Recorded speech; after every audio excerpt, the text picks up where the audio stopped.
আপনি যদি দোয়ার মধ্যে বলেন ইয়া রহমান, সবাই বলেন ইয়া রহমান, ইয়া রহিম, ইয়া হাইয়্যু, ইয়া কাইয়্যুম। আল্লাহর চমৎকার নামগুলো ধরে ধরে যদি আল্লাহর কাছে ফরিয়াদ করেন, আল্লাহর নামগুলো ডাকেন, আপনার দোয়া মুহূর্তেই কবুল করবে কে? বিষ্ণু ঈসা ইসলাম এভাবে আল্লাহর নামগুলো ধরে ধরে জিকির করতেন, আল্লাহর নাম জপতেন। তিনি বলতেন আসআলুকা বিকুল্লি ইসমিন হুয়া লাক, আল্লাহ তোমার যত নাম আছে সব নামের ওসিলায় তোমার কাছে ফরিয়াদ করি, সব নামের ওসিলায়। আনজালতাহু ফি কিতাবিক, যে নাম তুমি তোমার কিতাবে নাজিল করেছো। আও আল্লামতাহু আহাদাম মিন খালকিক, অথবা তোমার কোন সৃষ্টিকে তোমার নাম তুমি জানিয়েছো। আও ইস্তাসারতা বিহি ফি ইলমিল গায়বি ইনদাক, অথবা গায়েবের জ্ঞানে তুমি তোমার নিজের জন্য ওই নামগুলো সংরক্ষিত রেখে দিয়েছো। সব নামের ওসিলায় তোমার কাছে চাই। সুবহানাল্লাহ পড়েন। তার মানে আল্লাহ তোমার যে নামগুলো ওসিলায়ও চাই, যে নামগুলো আমরা জানি না সেগুলোর ওসিলায়ও চাই। আল্লাহর সব নাম আল্লাহ আমাদেরকে জানায় নাই, কিছু নাম জানিয়েছেন, কিছু নাম তিনি জানান নাই। সুবহানাল্লাহ বলেন। আল্লাহ তাআলা তার কিছু নাম কোরআনে উল্লেখ করেছেন, কিছু নাম স্পেশাল কিছু নবীদেরকে জানিয়েছেন, আর কাউকে জানান নাই। কিছু নাম তিনি কিয়ামতের দিন আমাদের সামনে প্রকাশ করবেন যে এইটাও আমার একটা নাম, এটা তোমরা কেউ জানবে না। সুবহানাল্লাহ, সারপ্রাইজ হিসেবে আল্লাহ তাআলা রেখে দিয়েছেন, কেউ জানে না। কিয়ামতের দিন আল্লাহ তাআলা সেই নামগুলো জানাবেন। আর কিছু নাম আছে সেই নামগুলো আল্লাহ কোরআনেও বলে নাই, কোন নবীরেও জানায় নাই, কিয়ামতের দিনও সারপ্রাইজ হিসেবেও জানাবে না। ওই নামগুলো স্বয়ং খোদ আল্লাহ ছাড়া কেউ জানে না। এজন্য বিশ্বনবী দোয়ার সময় বলতেন, আল্লাহ তোমার যে নামগুলো জানি, যে নামগুলো জানি না, সব নামের বরকতে তোমার দরবারে চাই, সব নামের ওসিলায় তোমার কাছে ফরিয়াদ করি। সুবহানাল্লাহ বলেন। তাহলে সূরা হাশরের মধ্যে আমরা আল্লাহর মোট কয়টা নাম পাবো দেখি, মনে আছে কিনা? হ্যাঁ, কয়টা? আওয়াজ করে বলেন কয়টা? মাশাআল্লাহ। এই 14টা শোনার আগ্রহ আছে? এই দুই একজন যে ওঠা বসা করতেছেন, এই ডাস্টে তো ডাস্ট অ্যালার্জি হয়ে যাবে, ধুলাবালিতে। আসার সময় তো অনেক ধুলা খাওয়াইছেন আমার এই জায়গায়। একটু শান্ত হয়ে বসেন, আমরা শান্ত হয়ে বসি, অল্প কিছু সময় কিছু কথা আলোকপাত করব, তারপর আমরা বিদায় নিব। উঠবো না, কেউ দাঁড়াবো না, উঠবো না। সেই গতকাল থেকে, গত রাত থেকে আমি দেখেছি তো আপনাদের কাণ্ড কারখানা, ভিডিওতে দেখেছি, কাঁথা বালিশ নিয়ে গত রাতে চলে আসছে। তো অনেক কষ্ট করে অনেক সময় অপেক্ষা করেছেন, আর অল্প কিছু কয়েক মিনিট আপনারা বসেন, আমরা একসাথে বিদায় নেব ইনশাআল্লাহ। তাহলে প্রিয় বারুয়াখালীবাসী, বলেন তো সূরা হাশরের শেষ 3 আয়াতে আল্লাহর কয়টা নামের দেখা মিলবে? সবাই একসাথে আওয়াজ করে কয়টা? আসুন আমরা শুরু করে দেই। আল্লাহ তাআলা বলছেন হুয়াল্লাহুল্লাযী লা ইলাহা ইল্লা হুয়া আলিমুল গায়বি ওয়াশ শাহাদাতি হুয়ার রহমানুর রহিম।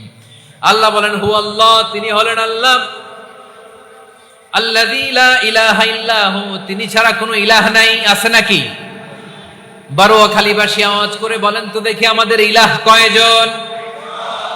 আর জোরে বলে। একজন হইলে ভালো না বেশি হইলে ভালো? ওয়া ইলাহুকুম ইলাহু ওয়াহিদুন লা ইলাহা ইল্লা হুয়ার রহমানুর রহিম।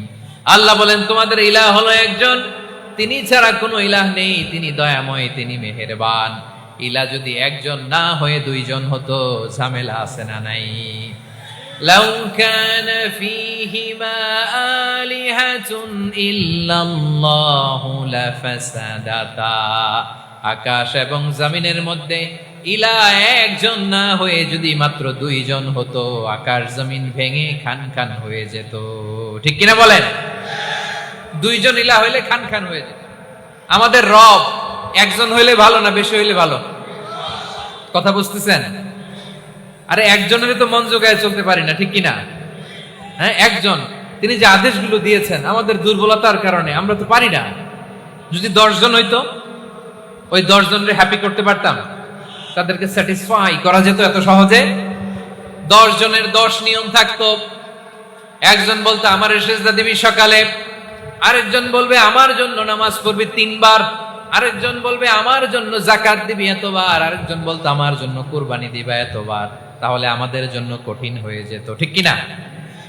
যদি ইলাহ একজন না হয়ে একাধিক হতো, একজন বলতো না আমি মহাবিশ্ব এভাবে চালাবো, আরেকজন বলতো না আমার মন চায় এভাবে, আমি এভাবে চালাবো, একজন বলতো সূর্য আমি পূর্ব দিকে উঠাবো, আরেকজন বলতো না আমি দক্ষিণ দিকে উঠাবো, আরেকজন বলবে না আমি উত্তর দিকে উঠাবো। এরকম আছে না নাই? ঝামেলা লেগে যেত। এজন্য বেশি রব হইলে আমাদের জন্য ঝামেলা, খোদা বেশি হইলে আমাদের লস। একজন হওয়াতে আমরা বেঁচে গেছি। বারোয়াখালীবাসী আওয়াজ করে না, কথা বলে না। রব খোদা একজন হওয়াতে আমাদের সুবিধা হয়েছে না? এজন্য আল্লাহ বলেন লা ইলাহা ইল্লাহু, তিনি ছাড়া তোমাদের কোনো ইলাহ নাই, তিনি একজন। লা ইলাহা ইল্লাহু আলিমুল গায়বি ওয়াশ শাহাদা, তিনি প্রকাশেরও মালিক অপ্রকাশেরও মালিক। তিনি যেটা ওপেন এটাও জানেন, যেটা গোপন সিক্রেট ওইটাও জানেন। আলিমুল গায়বি ওয়াশ শাহাদা, তিনি গায়েবের মালিক, গায়েবের জ্ঞানী, যেটা দেখা যায় না, অদৃশ্য, জানা নাই, এটাও তিনি জানেন। এগুলো জানতে তার কোনো মাধ্যমের প্রয়োজন হয় না। অতীতে কি হয়েছে, বর্তমানে কি চলছে, ভবিষ্যতে কি হবে, সব তার জ্ঞানের ভেতরে আছে না নাই? এজন্য আল্লাহ বললেন আলিমুল গায়বি ওয়াশ শাহাদা, তিনি গায়েবের জ্ঞান রাখেন, তিনি দৃশ্য জগতের জ্ঞান রাখেন, তিনি প্রকাশ্য জগতের জ্ঞান রাখেন, তিনি গোপন জগতের জ্ঞান রাখেন। তার কাছে কোনো কিছু গোপন নাই। ঠিক কিনা বলেন?